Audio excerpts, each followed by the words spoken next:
primarily Saxon piracy that led the Romans to develop the so-called Saxon Shore military district, which was a string of military forts on the southern coast of Britain unified under a single command.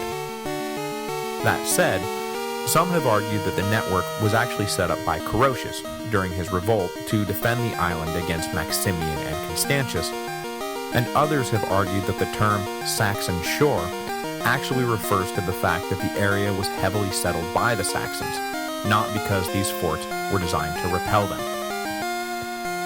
Either way, the fortification network was likely up and running as a single command at this point in our story, and they were absolutely, completely, and totally ineffective.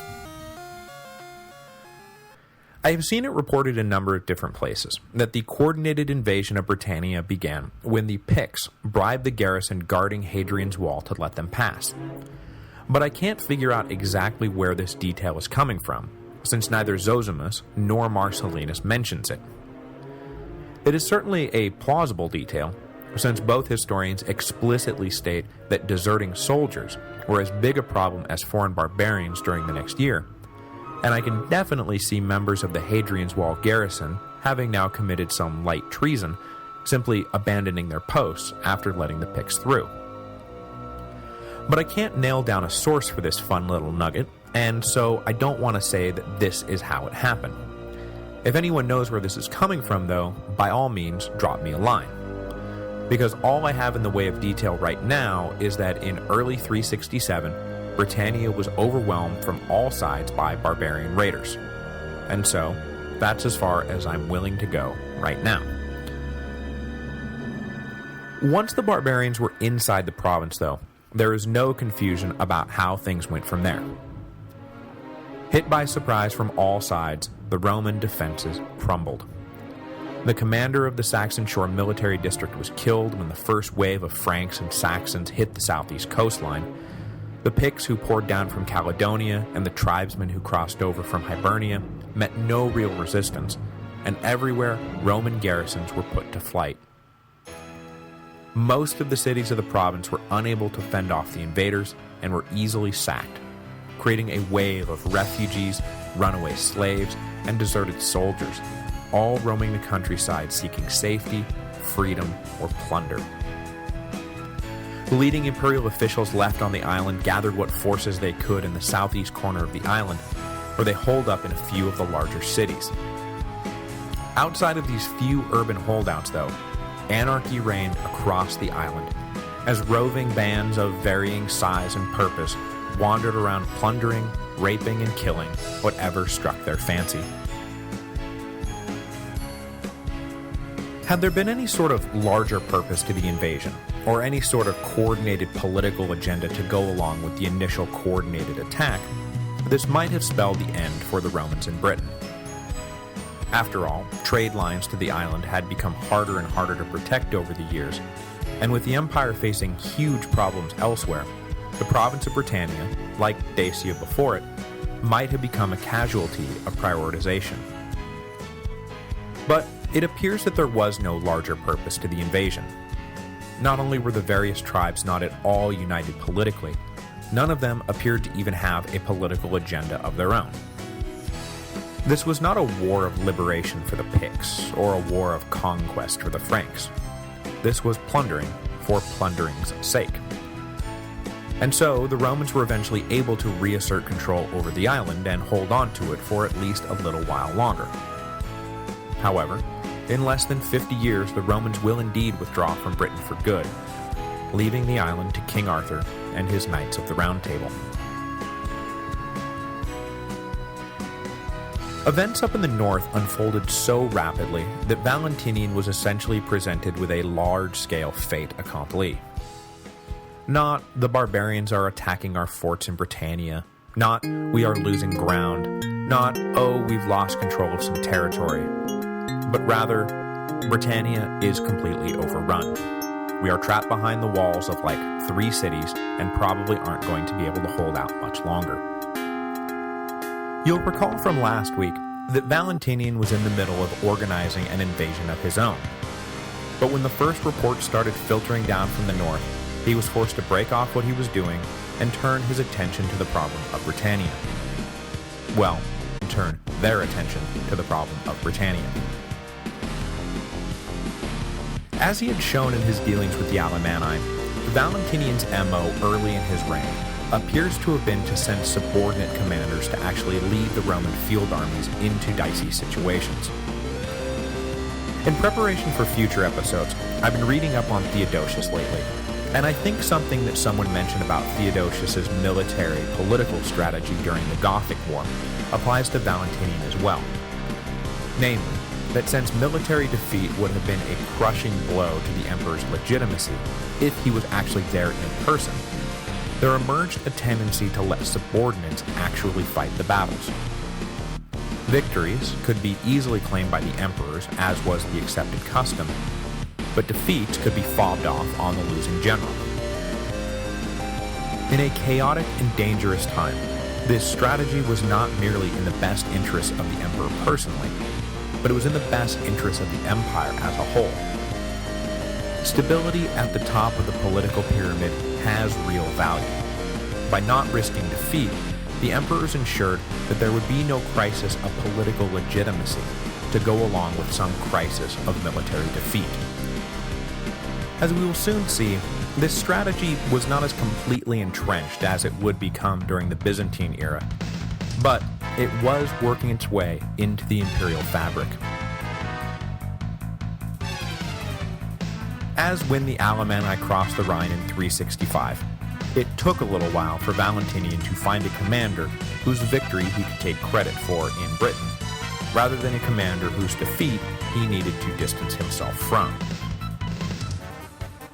Responding immediately to the calls for help, Valentinian dispatched an officer named Severus, who had distinguished himself already as one of the generals who couldn't push back the Alemanni in the winter of 365-366.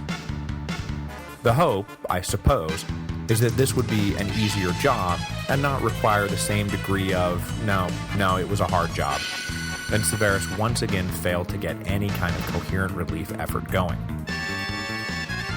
So, likely in the spring of 367, Valentinian upped the ante and dispatched Jovinus, the general who had eventually gotten the better of the Alemanni the year before.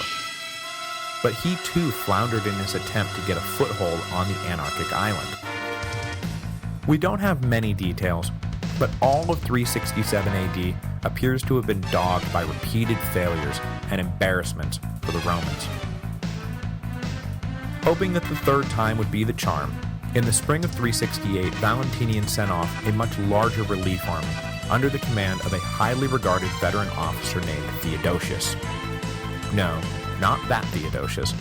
That Theodosius's father. Not much is known about the elder Theodosius, but we do know that he and his family hailed from Spain, and that like most of the Christians in Hispania, he was a staunch supporter of the Nicene Creed.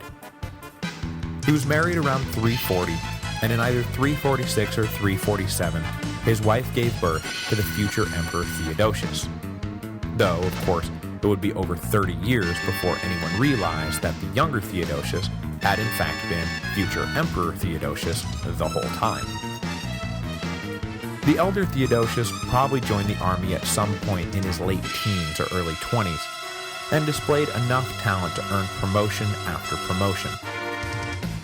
By the time the Roman response to the barbarian invasion of Britain was proving to be completely ineffective, Theodosius was in his mid-40s and ready to make the leap into the big time. So as I just said, in the spring of 368, Valentinian tapped Theodosius to lead another, larger relief army north to secure the troubled province of Britannia. It was the kind of assignment that could make or break a career, and Theodosius took his job seriously. He was not heading north just to knock a few heads around. He was also interested in making sure this sort of thing didn't happen again. The relief army sailed from Boulogne and landed without incident on the southeast tip of Britain, and then marched up the Thames to Londinium. Establishing a secure base in that city, Theodosius then set about methodically retaking the island. Working in his favor was the fact that after a year of successful plundering, the various raiding parties had become lax with their guard and were weighed down by all their captured treasure. So when Theodosius split his army up into small groups and ordered them to scour the countryside looking for enemy raiders, these raiders were now easily captured. Once the immediate area around Londinium was cleared, Theodosius used intelligence gleaned from his prisoners to extend these operations to the whole island. Relying on small mobile detachments rather than a large field army, the Romans were able to travel light, travel fast, and surprise enemy bands anytime their whereabouts became known. Pretty soon, the tide had turned in Rome's favor, allowing Theodosius to pull a completely different rabbit out of his hat. While lawlessness reigned, Roman soldiers who had deserted their post had no incentive to abandon their own plundering and return to the army. All that would be waiting for them was execution. Desertion, after all, was a capital crime. But now that Theodosius was making headway, these soldiers began to worry about what might happen to them if they were captured. So, when things started going well, Theodosius alleviated these fears and announced a general amnesty for AWOL soldiers. With the party pretty clearly winding down anyway, the AWOL soldiers flocked back to their bases, which had the dual effect of reducing the number of pillagers in the field and increasing the number of troops in the Roman army. With that stroke of lenient genius, the ballgame was pretty much over. Over the course of 368 and into 369, Theodosius was able to drive off whatever barbarians remained on the island. Most of the wealth that had been seized was recovered, and though Theodosius was careful to make sure the majority of it went back to the original owners, he was also careful to make sure that some of it was directed to his soldiers, who had done the dangerous work of actually getting it back. By the end of 369, Britannia was at peace, Theodosius was a bona fide hero, and Valentinian had a victory that he could finally take credit for. Happy days for everyone.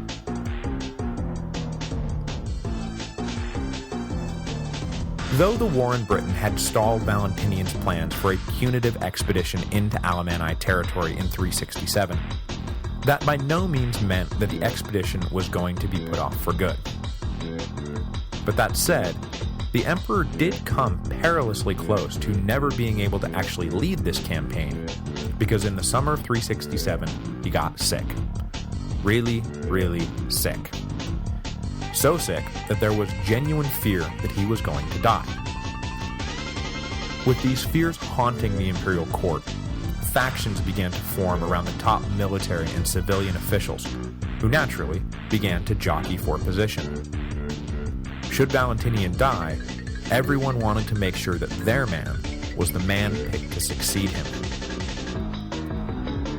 When the emperor recovered, though, he found out about all of this morbid maneuvering, and decided to put a stop to all questions of succession once and for all. In August of 367 AD, he elevated his 8-year-old son not to the rank of Caesar, but to the full rank of Augustus, and began to make a concerted effort to give the boy the skills he would need to survive in the dangerous world of imperial politics. Meanwhile, the Alemanni were getting restless.